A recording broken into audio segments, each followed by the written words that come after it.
안녕하세요. 저는 서울 근교에서 정육식당을 하는 돌싱녀입니다.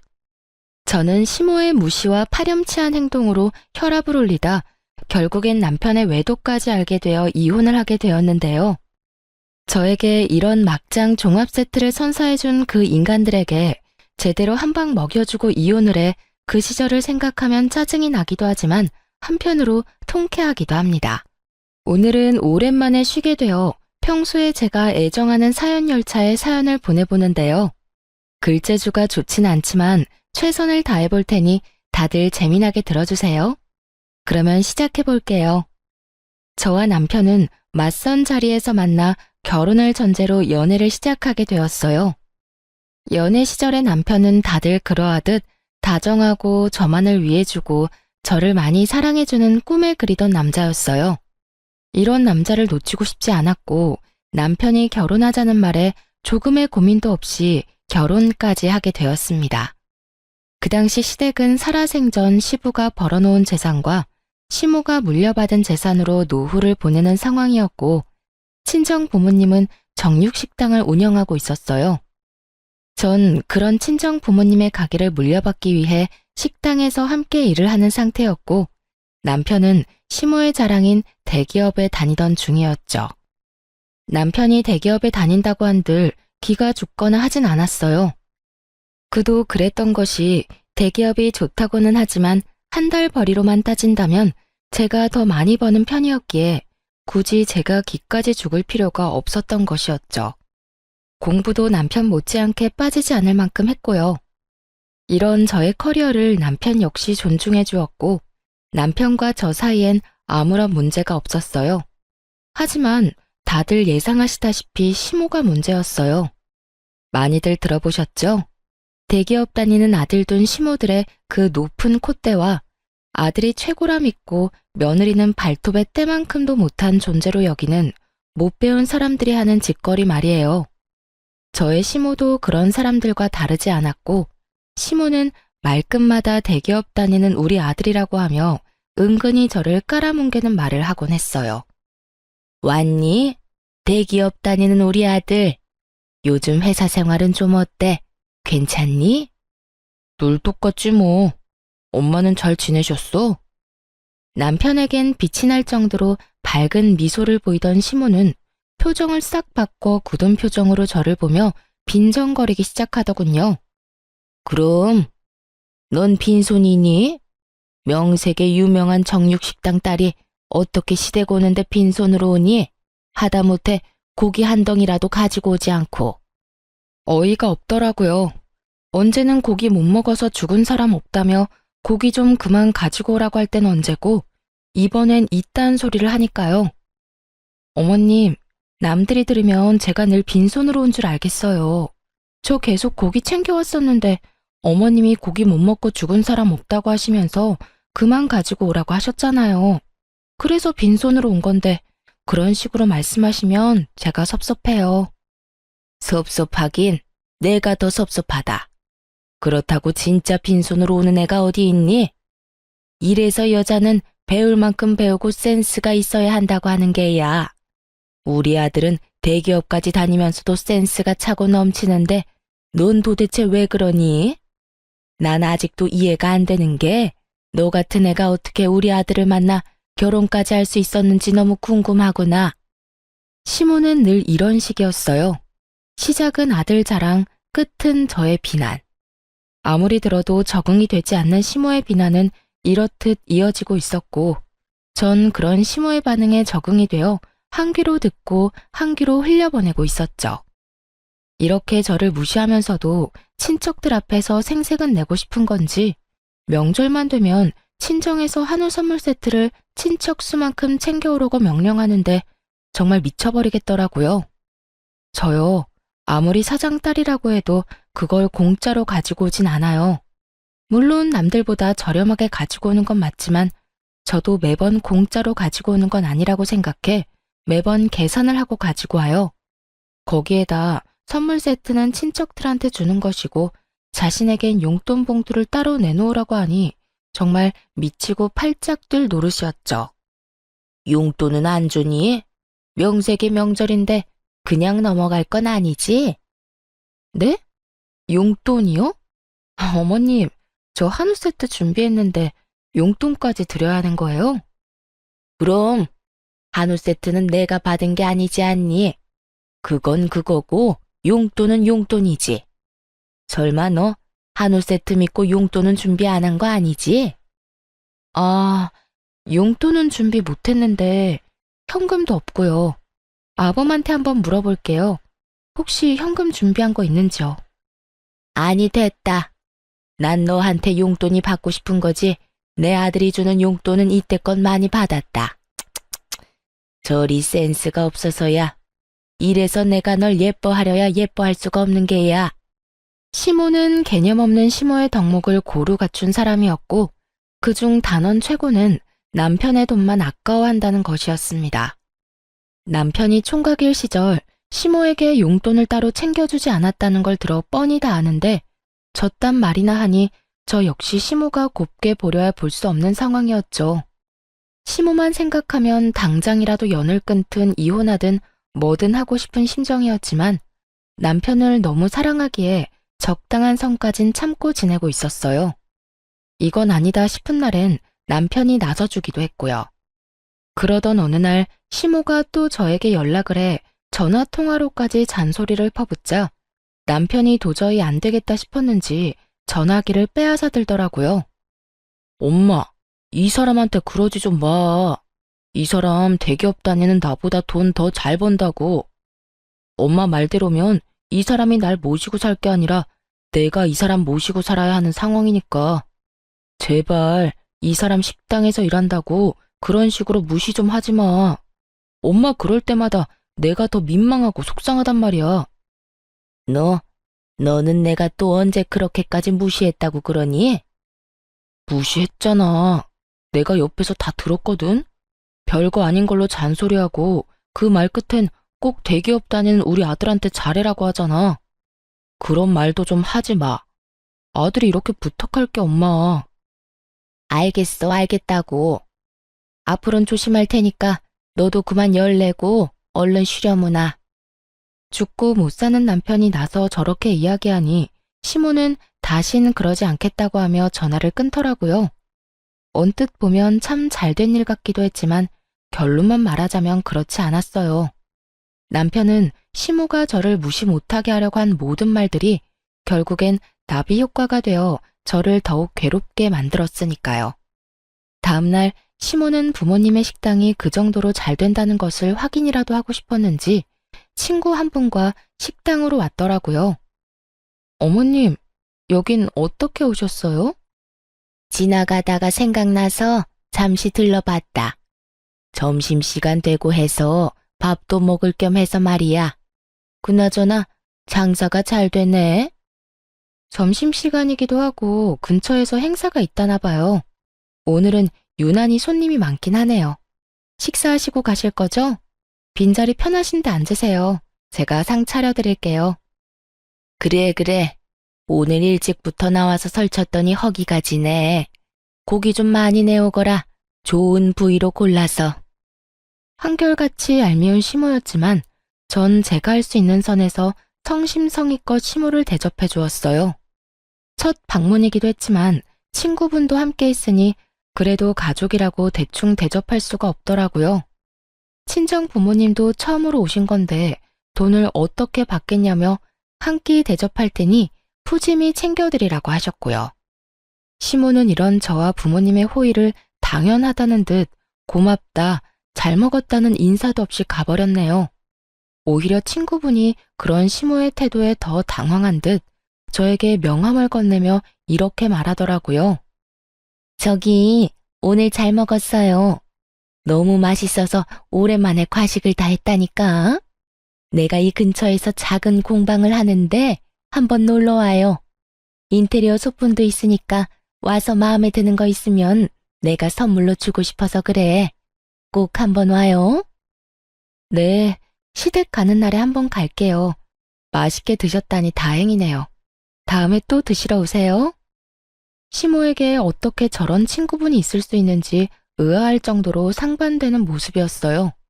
그 후로도 시모는 몇 번씩 가게를 왔고 그때마다 계산은 당연하다는 듯 하지 않았죠. 한두 명이 와서 드시고 가는 거 그거 얼마나 한다고 쪼잔하게 구냐고 생각하는 분도 있겠지만 많게는 일주일에 2번, 적어도 2주일에 1번은 오니 그저 정말 곤란하더군요.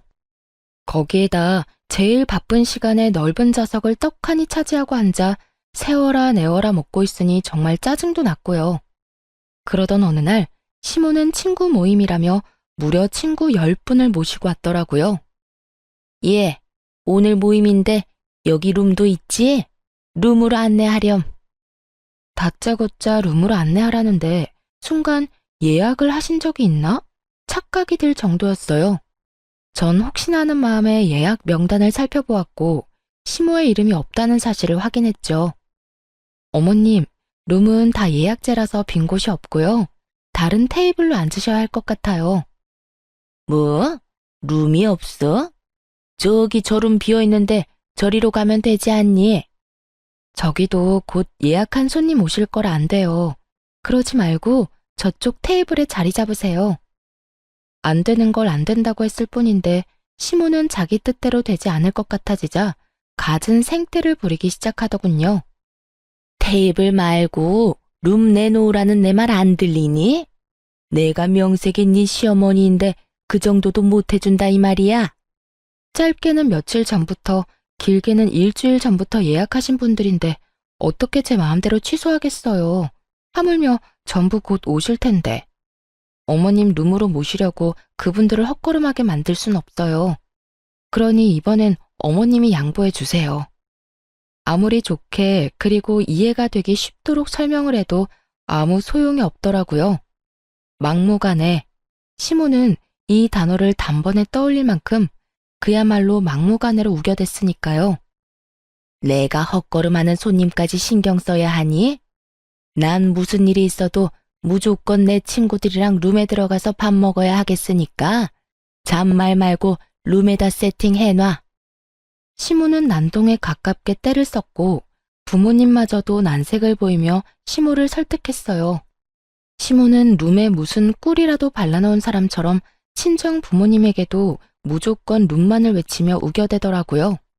그쯤 되니 함께 오신 친구분들이 나서 시모를 말리기 시작하더군요. 그냥 테이블에 앉아도 되는데 너 오늘 왜 이래? 너 때문에 우리가 다 민망해. 그만 좀 해.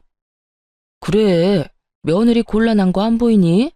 그깟 룸이 뭐라고 사돈가게에서 이러니? 너 요즘 이러면 네 아들 이혼남 된다.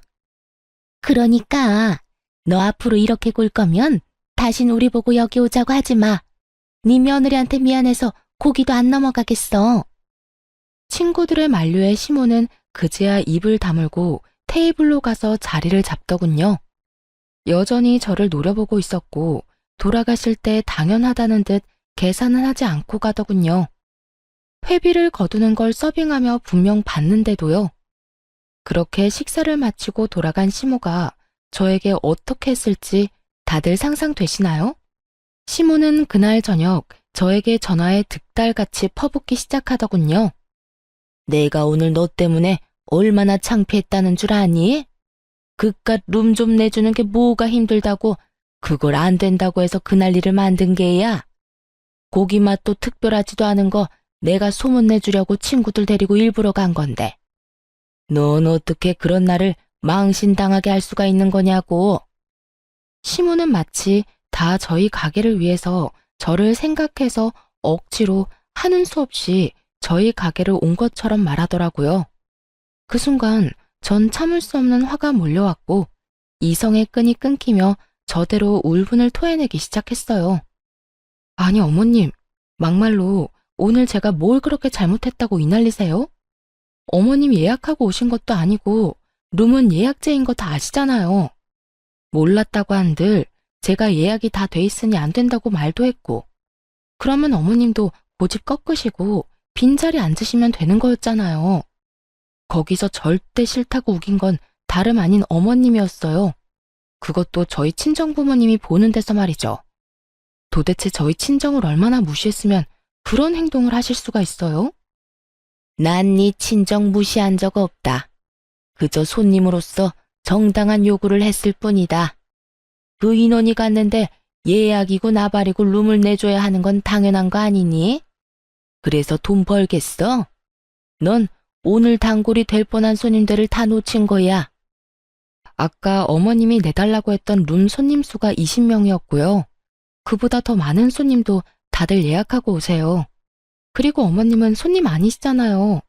매번 오실 때마다 계산도 안 하고 그냥 드시고 가시면서 손님은 무슨 손님인가요? 그것도 고맙다는 말 한마디도 안 하시면서요. 너 지금 내가 돈도 안 내고 음식이나 먹으러 가는 거지 취급하는 게야? 전 그렇게까지 말한 적 없는데 스스로 그렇게 느끼셨다면 어쩔 수 없죠. 그리고 말이 나왔으니까 하는 말인데 앞으로는 계산 좀 부탁드릴게요. 오실 때마다 제가 계산하고 있는데 어머님 덕분에 저흰 손가락 빨고 살게 생겼거든요. 그러면 들어가세요. 이렇게 전화를 끊어버리자 옆에서 가만히 듣고 있던 남편이 깜짝 놀라 저에게 무슨 일이냐며 물어오더군요. 이게 다 무슨 말이야? 엄마가 당신 가게에 갔었어? 언제? 얼마나 갔길래? 아, 정말. 어머님 때문에 스트레스 받아서 미치겠어. 어머님, 당신이 내가 당신보다 돈 더 잘 번다는 이야기 들은 바로 다음 날부터 가게까지 찾아오기 시작하더니 많이 올 때는 일주일에 2번씩 올 때도 있다니까. 뭐? 일주일에 2번? 그래, 그것뿐인 줄 알아? 계산 안 하는 건 기본이고 오늘은 친구분들 우르르 끌고 오셔선 예약된 룸 안 내준다고 가게에서 난동까지 피우시더라니까. 오죽했으면 친구분들이 어머님께 뭐라고 하시더라니까. 그 광경을 우리 엄마 아빠도 다 보고 계셨고. 대충 상상되지? 우리 엄마 아빠가 보든 말든 나한테 막 뭐라고 하시면서 생떼 부리기 시작하는데 우리 부모님이 얼마나 속상하셨을 거야. 딸이 그런 취급이나 당하는 걸 두 눈으로 다 보셨으니. 남편은 많이 놀란 듯 쉽사리 말을 꺼내지 못하고 있더라고요. 아무래도 자신의 엄마가 그딴 개념 없는 짓을 하고 있었다는 사실을 도저히 믿을 수가 없는 것 같기도 했고, 그게 사실이라고 한들 섣불리 저에게 어떤 말로 사과를 전해야 할지 감도 오지 않을 만큼 미안해하는 것이 느껴졌어요. 남편은 아무 말도 하지 않고 한참 생각에 빠져 있더라고요. 그러더니 제 손을 감싸주더니 제 눈을 보며 이렇게 말했어요. 여보, 일단 내가 엄마를 대신해서 사과할게. 미안해. 정말 미안해. 진심이야. 앞으로 또 이런 일 있으면 나한테 당장 말해줘. 아니, 엄마가 다시 한번 당신 식당에 오면 바로 나한테 연락해줘. 내가 나서서 해결해 줄 테니까. 그렇게까지 하진 않아도 돼. 괜히 당신이 나섰다가 불난 집에 부채질만 하는 꼴이 될 수도 있어. 그래도 말이라도 그렇게 해주니까 나 많이 위로가 된다. 든든하네, 우리 남편. 그러면 내가 엄마 기분 상하지 않게 잘 말해볼게. 우리 엄마 그래도 내 말은 잘 들어주니까 내가 좋게 잘 이야기하면 괜찮을 거야. 그 정도는 괜찮지? 그러면 좋게 잘 이야기해줘. 고마워. 남편은 호언장담한 것처럼 시모에게 잘 설명을 한 듯 했고, 그 덕분인지 한동안은 조용하더라고요. 그 조용함이 반성의 의미가 아닌 폭풍 전야였다는 것은 미처 몰랐던 것이었습니다. 제가 너무나도 안일했고 멍청하기 짝이 없는 크나큰 착각에 빠져 있었던 것이죠. 그 사건의 시작은 시모의 전화로부터 시작되었어요. 예, 너희 가게 통으로 예약할 수 있니?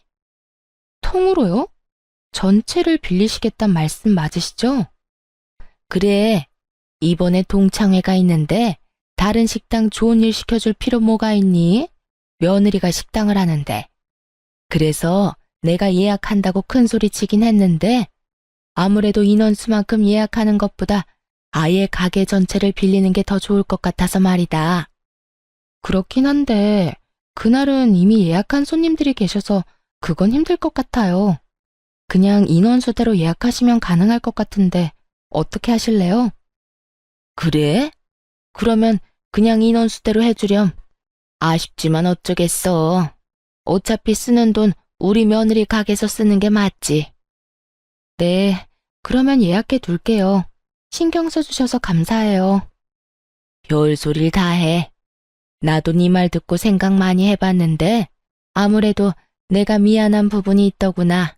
사돈한테 미안하기도 하고. 그래서 이번에 너희 가게로 가는 거니까 너도 이참에 나한테 쌓인 거 있으면 다 풀거라. 알겠지? 이렇게까지 말하니 저는 아무런 의심도 하지 않고 예약을 해주게 되었어요.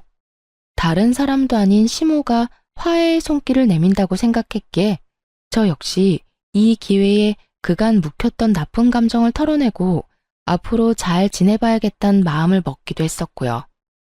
시간은 흘러 시모가 예약한 날이 되었고 점심시간 예약이라 오는 손님들을 다 돌려보내며 미리 장사가 불가하다는 사실까지 SNS에 알린 상황이었죠.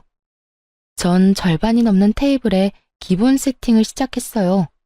기본 세팅이라 해도 밑반찬부터 쌈거리, 불판 준비, 찌개거리도 주방에 세팅이 완료된 상태였죠.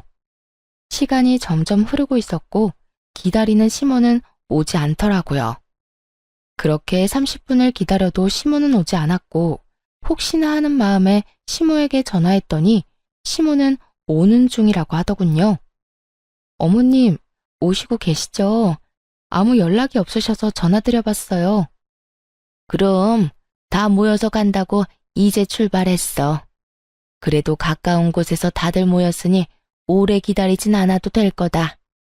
준비는 다 해놨지? 도착하면 바로 식사 시작할 수 있는 거지? 그럼요. 기본 찬들은 이미 다 세팅해 놓았고 찌개거리도 2가지로 준비해서 테이블 수대로 다 준비해 놓았어요. 오시면 불 넣고 고기만 넣으면 끝이에요. 준비는 잘 해뒀으니 친구분들이랑 조심해서 오세요. 다 와간다며 준비 상태에 대해 재차 확인까지 하는 시모를 누가 의심할 수 있겠어요? 저 역시 시모를 믿어 의심치 않았고 여전히 가게를 방문한 손님들에게 죄송하다고 하며 손님을 받지 않으며 오지 않는 시모만을 기다렸습니다. 하지만 결국 시모는 오지 않았고 그때부턴 연락조차 되지 않더라고요. 근처라고 금방 온다는 사람이 오지 않으니 걱정까지 되는 상황이 되었고 전 혹시나 하는 마음에 시댁으로 찾아가게 되었죠. 걱정과 우려가 가득한 마음으로 시댁에 들어서니 시모가 글쎄 소파에 떡하니 누워 깔깔거리며 텔레비전을 보고 있더군요. 저는 너무 황당해서 말조차 나오지 않았어요. 더 황당한 건 시모의 태도였어요. 숨을 헐떡이며 집으로 들어서는 저를 보고도 놀라기는커녕 태연히 텔레비전을 보며 웃고 있더라고요. 그러면서 저에게 시선 한번 주지 않고 하는 말이 뭔지 아세요? 왔니? 왔니? 였습니다. 당황하지도 않고 조금의 멋쩍음조차도 없는 평온하기 그지없는 왔니. 전 그런 시모의 태도가 화가 나기는커녕 황당하기도 어이가 없기도 해 도대체 어떻게 된 상황인지 물어봤어요. 왔니라니요, 어머님. 오늘 식당 예약한 거 잊었어요? 아니, 다 와간다고 저랑 통화까지 했었잖아요. 그런데 왜 집에 있어요? 동창회는 어쩌고요? 아, 그거? 거짓말이었다. 네가 날 그 망신을 당하게 만들었는데 이 정도는 해야 내 속이 풀리지 않겠니? 오늘 손해가 컸겠구나. 보아하니 점심 장사가 제일 잘 되는 것 같던데. 일이 이렇게 됐으니 오늘 장사는 말아먹은 거나 마찬가지겠네. 그렇습니다.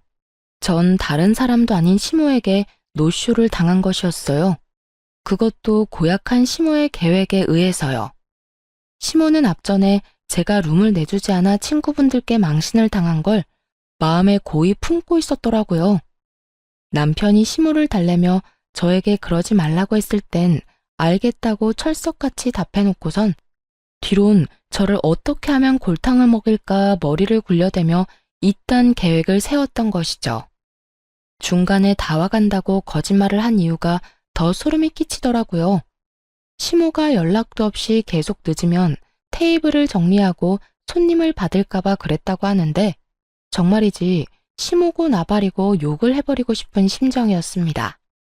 시모가 그렇게까지 철두철미하게 저를 속여준 덕에 가게 점심 장사는 다 망한 거나 마찬가지였고 그 준비한 재료들도 쓰지 못하고 다 버려야 하는 상황이었죠. 그러게 그날 내 말대로 순순히 룸 내줬으면 이런 일도 일어나지 않았을 텐데 넌 잠자는 사자의 코털을 건드렸어. 어디 감히 식당에서 일하는 주제에 시험이 물을 먹여? 그것도 내 친구들이 다 보는 앞에서. 내가 그동안 분해서 발도 못 뻗고 잤단 이 말이야. 오늘부턴 덕분에 발 뻗고 잘 수 있겠어.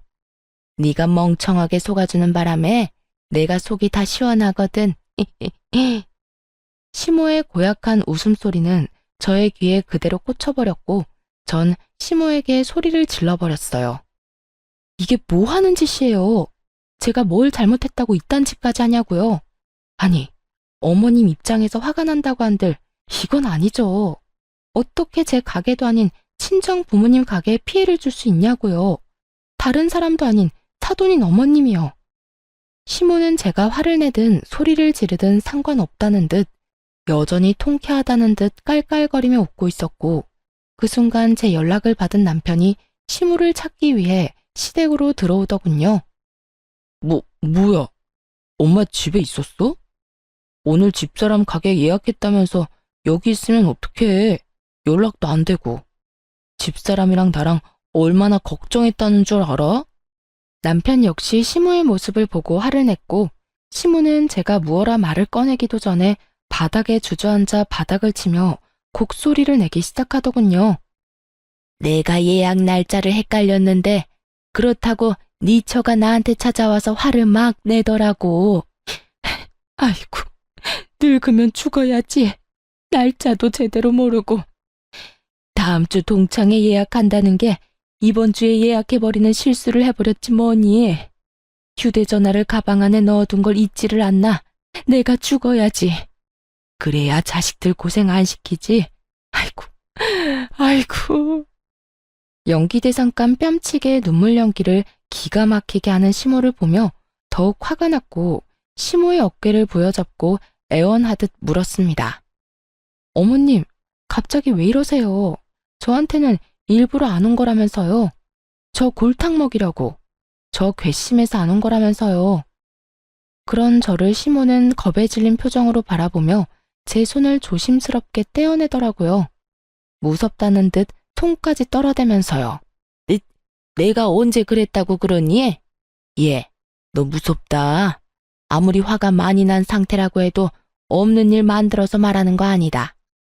우리 아들 오해하기 딱 좋지 않니? 너 설마 내 아들이랑 나 사이를 이간질하는 거니? 그게 아니잖아요. 다 와간다고 중간에 저랑 통화한 거 휴대전화에 다 남아있다고요. 언제 우리가 그런 통화를 했니? 난 날짜를 헷갈렸으니 미안하다고 하지 않았니? 너 정말 왜 이러니? 미치고 팔짝 뛸 노릇이었어요. 모르는 사람이 본다면 시모는 정말로 아무런 잘못이 없는 사람이었고 오히려 제가 아무 잘못도 없는 시모를 득달같이 잡는다고 생각할 만큼 완벽한 연기였으니까요. 남편 역시 시모의 연기에 속아 시모의 말을 믿는 듯했고 전 그런 두 사람의 모습에 더욱 화가 났죠. 당신 저 말을 다 믿는 거야? 어머님이 하는 말 다 거짓말이라고. 어머님, 아무리 제가 믿다고 해도 이건 아니죠. 연기 그만하고 사실대로 말하라고요. 억울함에 저의 언성은 점점 높아졌고 그런 제 모습에 남편은 화를 내며 저를 제지하고 나서더군요. 그만 좀 해. 당신 지금 너무 흥분했어. 당신이 왜 화가 났는지 충분히 알겠는데 지금 이건 당신이 선 넘은 거야. 다른 사람도 아니고 시어머니한테 이딴 식으로 구는 여자가 어디 있어? 엄마가 헷갈렸다고 하잖아. 이제껏 당신이 엄마한테 당한 게 있어서 화난 건 알겠는데 혼자 말도 안 되는 소설 써서 우리 엄마 괴롭히지 마. 오로지 시모의 편에 서서 저에게 고함을 내지르는 남편을 보는데 그 순간 모든 것이 무너지는 기분이 들더군요. 제가 이때껏 참아온 것이 누구 때문인데 제 말은 조금도 믿지 않고 저에게만 화를 내는 남편을 보며 더는 그곳에서 싸울 의지가 사라지더군요. 전 아무 말도 하지 않고 그대로 일어서 집으로 돌아와 버렸고 제 뒤를 따라 집으로 돌아온 남편과 단 한마디도 하지 않았습니다. 저를 오해하고 단단히 화가 난 남편이 저에게 말을 걸지도 않았지만 저 역시 남편 못지않게 화가 났던 터라 말을 걸고 싶지도 않더라고요. 그렇게 말 한마디 건네지 않는 날들이 많아지는 만큼 저희 부부의 사이는 걷잡을 수 없이 멀어지고 있었어요. 이런 저희의 사이를 전해 들은 것인지 아니면 목적 달성을 해 더는 저를 괴롭힐 필요가 없었는지는 알 수 없으나 어찌되었든 시모에게선 별다른 연락이 없었고요. 속절없이 시간은 흘러갔고 남편은 남편대로 저는 저대로 살고 있을 때였어요. 그 당시 부모님은 이제 쉬고 싶으시다며 저에게 가게를 맡아서 하라고 하시더라고요. 전 부모님이 잘 닦아놓으신 가게를 맡게 되었고 자리를 잡은 가게이긴 했지만 오롯이 혼자 다 감당해야 했던 터라 정신없는 하루하루를 보내고 있었죠. 그렇게 바쁜 와중에 제 정신을 번쩍 들게 하는 연락을 받게 되었어요. 상대는 바로 시모였습니다. 시모는 제가 가게를 물려받은 사실을 어떻게 한 것인지 다짜고짜 자신을 모시고 살라고 하더라고요. 예, 너 사돈가게 물려받았다며? 이제 돈방석에 앉는 건 시간 문제일 거고 능력도 될 테니 효도를 좀 해야 하지 않겠니? 효도요? 효도라는 단어를 듣는 순간 시모가 효도라는 단어를 잘못 알고 있나 하는 생각마저 들더라고요. 그렇지 않고서야 저에게 효도라는 말을 할 수는 없다는 생각이 들었으니까요. 전 시모에게 되물었고 시모는 그 특유의 뻔뻔한 말투로 대답하더군요. 그래, 효도. 다른 건 필요 없고 네가 날 좀 모시고 살아야겠다. 네 시누이 남편 사업하는 거 알지? 글쎄 요즘 사업이 힘들어서 자금이 좀 필요한데 나도 있는 돈 거의 다 쓰고 이제 남은 건 집뿐이야. 그래서 이 집 처분해서 네 시누이 좀 도와주려고. 그러니까 네 집에서 날 좀 모셔야 하겠구나. 시모의 말을 듣고 있는데 오늘이구나 싶더라고요. 그간 바빠서 하지 못했던 이혼을 말해야 하는 날 말이죠. 어머님, 제가 효도할 일은 앞으로도 없을 것 같은데 어떡하죠? 뭐? 그게 무슨 말이니? 너 설마 예전 일 때문에 아직도 앙심 품고 있는 건 아니지? 그게 언제적 일인데 젊은 애가 아직도 그러니? 그 일도 그 일이지만 다른 큰 문제가 있어요. 제가 더는 어머님 며느리가 아닐 예정이라 말이에요. 저 이혼 절차 밟고 있어요. 뭐라고? 남편은 남편대로 저는 저대로 살고 있던 이유는 바로 이혼 때문이었어요. 남편은 외도를 저지르고 있었는데 그 상대는 다름 아닌 저희 가게에 자주 오는 여자였어요. 매번 남자를 바꿔가며 오는 어린 상간녀의 상대는 나이 차이가 꽤 나는 남자였는데 딱 봐도 불륜관계였던지라 기억에 남는 손님이었어요. 그런 상간녀가 어느 날엔 친구와 함께 와서 밥을 먹는데 절로 시선이 가더라고요. 대낮부터 술을 먹던 상간녀와 친구는 술에 취했는지 톤이 점점 높아져 갔고 이번에 만나는 남자에 대해 술술 이야기하기 시작하더군요. 이번엔 30대 아저씨인데 전혀 아저씨 같지 않아. 관리도 잘했는지 몸도 좋고 말이야. 들어보니 와이프가 이런 식당 한다는데 꽤 잘 되는지 본인 버는 돈은 본인이 다 쓴다고 하더라고. 그래서 돈 쓰는 게 꽤 후하다니까. 그래? 무슨 일 하는데? 돈을 많이 벌어? 대기업 다녀? 차도 외제차 끌고 다니고. 집도 땡땡땡 아파트 알지? 거기 산대. 요즘엔 자기 엄마한테 건물 처분한 돈도 받고 있다고 하더라니까. 회사 그만두고 사업을 한다나? 암튼 난 사업을 하든 뭘 하든 다 상관없고 이번엔 크게 한몫 챙길 수 있을 것 같다니까. 정 안 되면 아예 정착해도 될 것 같기도 하고. 정신이 번쩍 들더라고요. 대기업에 다니며 부인은 식당을 하고 그 외제차를 끌고 다니는 남자. 거기에다 남편이 지나가는 말로 회사를 그만두고 사업하고 싶어 시모에게 사업 자금을 받을까 싶다고 한 말까지. 틀림없이 제 남편임이 분명해 보이더라고요.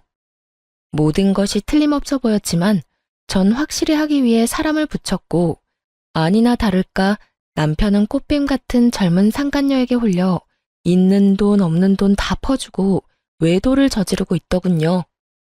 그렇게 전 남편과의 이혼을 진행하게 되었고, 남편 역시 이혼은 합의했지만 위자료를 아끼기 위해 소송을 하던 중이었죠. 이러한 사실을 시모는 꿈에도 몰랐던 것이었고요. 네, 저희 이혼 소송 중이에요.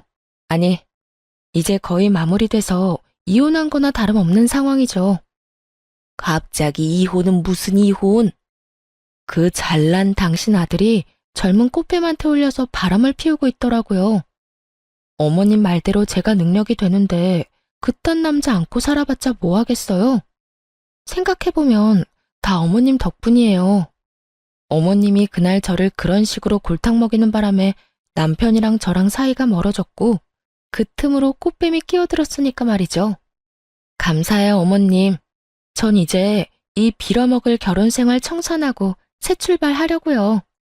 그러니까 저한테 이제 연락하지 말고 아들이나 잘 관리하세요. 들어보니 지금 살고 있는 집만 남은 이유가 아들한테 다 투자한다고 그렇게 됐던데, 그 돈으로 정말 사업하고 있다고 생각하세요? 제가 알아본 바로는 아니던데요. 뭐야? 그러면 내 아들이 나한테 받은 돈으로 여자한테 다 갖다 주고 있다는 말이야? 저는 그렇게 알고 있는데 확답은 못하겠네요. 제가 당사자는 아니니까요. 그러니까 저한테 전화하지 마세요. 전화는 끊어졌고, 그 이후 전 이혼을 잘 마무리하게 되었어요.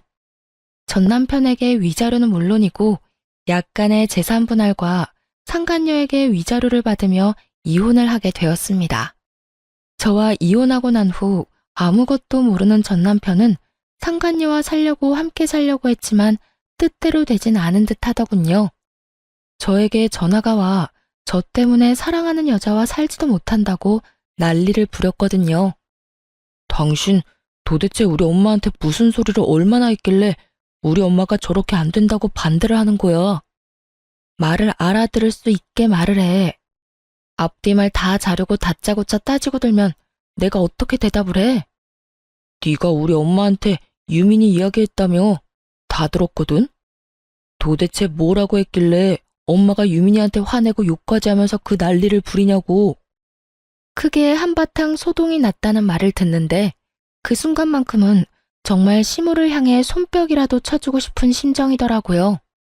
사실 상간녀의 정체를 알게 된 그 순간에 상간녀에게 아무 말도 하지 못한 것이 후회스럽기도 했었거든요. 제 계획 때문에 그저 조용히 보낸 것도 있긴 했지만 유부남하고 노란한 대가는 치르게 하고 싶었는데 전 시모 덕에 그 대가를 치르게 했다고 생각하니 고맙기까지 하더군요. 역시 대단하네. 난동까지 부리셨어? 내가 어머님한테 뭐라고 하긴 뭐라고 했겠어. 그냥 아는 그대로 말했지. 그 여자 꽃뱀이다. 그 여자 당신 아들 돈 다 뜯어내고 있으니 알아서 잘 처리하셔라. 이야, 당신 엄마가 내 말을 그렇게 잘 들을 줄은 몰랐는데 기대 이상인데? 전 남편은 상간녀에게 제대로 홀린 것인지 절대 꽃뱀일 리가 없다며 상간녀를 두둔하기 시작했고, 심지어 시모에게 당장 전화해 사실 착각이었다며 정정하라고 고함을 지르더군요. 뭐? 네가 뭘 안다고 그딴 말을 짓거린 거야? 너 때문에 엄마가 나랑 유민이 결혼 반대하잖아. 당장 엄마한테 전화해서 네가 오해한 거라고 말해. 우리 유민이 꽃뱀 그딴 거 아니니까 당장 네가 만든 문제 네가 해결하란 말이야. 내가 왜? 난 당신 엄마 목소리도 듣기 싫은 사람이거든? 네 목소리도 마찬가지고. 그러니까 그딴 말도 안 되는 요구할 거면 연락도 하지 마. 그리고 그 여자 꽃뱀 맞으니까 지금이라도 정신 좀 차려라, 제발. 돈 다 뜯기고 후회하지 말고. 아니라니까. 네가 젊은 여자한테 남편 뺏긴 게 분해서 일어나 본데 네가 아무리 이렇게 해도 나 너한테 안 가. 그러니까 이상한 말로 사람 오해하게 하지 말고 당장 우리 엄마한테 전화해서 네가 다 해결하라고. 참 뻔뻔도 하더라고요. 이혼한 전 부인에게 다른 사람도 아닌 상간녀의 오해를 풀어달라는 꼴이 말이죠. 심지어 오해도 아닌데 말이에요. 끝까지 저에게 따지며 생떼를 부리는 전 남편의 모습에서 전 시모의 모습이 보였고, 이래서 핏줄이 무섭다고 하는구나 했네요. 전 남편은 끈질기게 저를 괴롭혔지만 저는 끝끝내 전 남편의 부탁을 들어주지 않았어요. 그 후 들리는 소문엔 전 시모의 난동은 점점 심해졌고, 상간녀를 도저히 포기할 수 없었던 전 남편은 전 시모를 버리고 상간녀와 함께 살림을 차려버렸다고 하더군요. 전 시모는 믿었던 아들의 배신에 화병으로 몸져 누웠다고 하고요. 전 남편이 대단하긴 대단하다 싶더군요. 그 꼬장꼬장하던 시모를 다른 것도 아닌 화병으로 몸져 눕게 했으니 말입니다. 부모까지 버리며 쟁취한 전 남편의 사랑은 평탄했냐고요? 그럴 리가요. 전 남편에게 정착할 마음마저 있었던 꽃뱀 상간녀는 시모가 난동을 부리며 선보인 성격 때문에 결혼까진 할 수 없다 싶었는지 전 남편의 주머니를 탈탈 털어먹고 도망갔다고 하더군요. 전 시모는 건강을 잃고 전 남편은 돈과 시모의 신임을 잃은 것이 얼마나 통쾌했는지 모릅니다. 그 후 전 바쁘게 살며 가게를 잘 꾸려나가고 있었어요.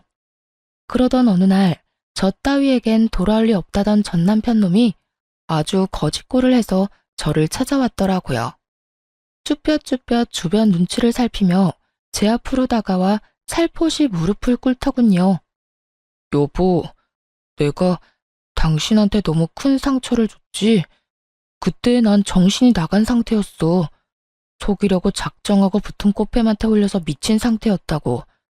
그래서 당신이 나한테 얼마나 소중한 존재인지 잊고 이혼까지 해버렸어. 나 진짜 후회해. 당신같이 좋은 여자 놓친 거 너무 후회하고 있어. 우리 정말 좋았잖아. 우리 엄마 일 있기 전까진 크게 싸운 적도 없었고, 서로 배려하면서 의지도 많이 하고. 다 기억나지? 우리가 얼마나 많이 사랑했는지 말이야. 우리 그때로 다시 돌아가면 안 될까? 나 그때가 너무 그리워. 너무 절절해서 눈물이 다 날 지경이었어요. 언제는 꽃뱀인 상간녀 감싸고 도느라 입이 다 마르게 저에게 화를 내더니 다 잃고 난 뒤 제 앞에 엎으려 비는 꼴이라니 너무 절절하지 않나요? 그토록 절절한 고백에 대답조차 하지 않고 한심하게 쳐다만 보고 있었죠. 그러니 전 남편은 그런 제 눈치를 살피며 안절부절 못하고 있더군요. 그 꼴도 얼마나 보기가 싫은지. 어떻게 해야 다신 찾아오지 않을까 얼마나 생각하고 또 생각했나 모릅니다. 제가 이런 생각에 빠진 동안에도 전 남편은 쉴 새 없이 저를 설득하려 애썼고 결국 마지막까지 미뤘던 경찰에 신고를 해버렸네요. 그 뒤로도 전 남편은 저를 찾아와 애절하게 매달리더군요. 여보, 제발 다시 한 번만 생각해줘. 내가 얼마나 후회가 깊으면 나 싫다고 경찰에 신고한 당신한테 몇 번이고 다시 찾아와서 이렇게 매달리겠어. 후회가 깊긴 하겠지. 상간녀한테 속아서 돈 다 뜯겼지. 그딴 상간녀랑 행복해보겠다고 부모까지 버리는 바람에 비빌 언덕도 사라졌지. 그러니까 남은 사람은 나뿐이지 않겠어? 그런 거 절대로 아니야. 난 정말로 당신한테 미련이 남아서 이러는 거라고. 아직 당신을 많이 사랑해서 당신 없으면 못 살 것만 같아서 이러는 거라고. 그러니까 사람 하나 살리는 셈 치고 다시 한번 생각해주면 안 될까? 절대 안 돼. 당신이야말로 사람 하나 살리는 셈 치고 다신 찾아오지도 연락하지도 마. 난 당신 얼굴만 보면 없던 병도 생기는 기분이니까.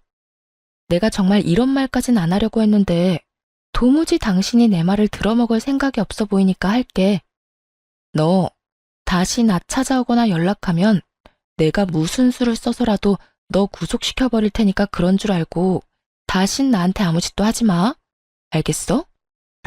여보. 여보 거리지 말고 당장 꺼져. 오늘도 경찰 손에 끌려나가고 싶어? 진심 가득한 제 눈빛을 읽었는지 전 남편은 다신 찾아오지 않더라고요. 1년이 지난 지금 전 휴식기를 가지고 있어요.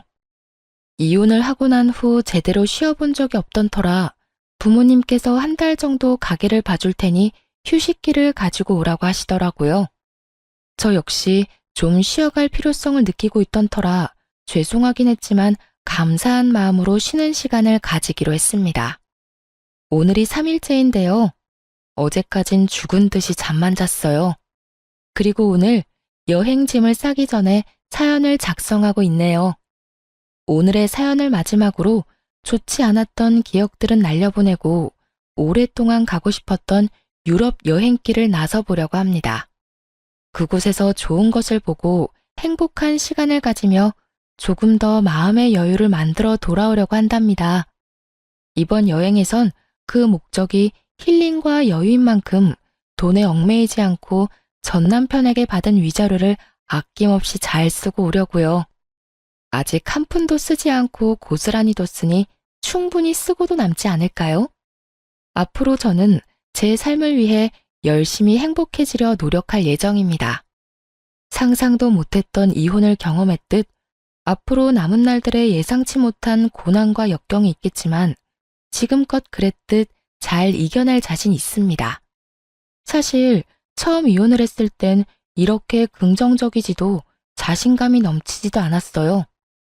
이유 없는 멸시와 미움은 저의 자존감을 바닥치게 했고 사랑하던 배우자의 외도는 살면서 경험하지 못한 배신감과 좌절감을 저에게 안겨주었어요.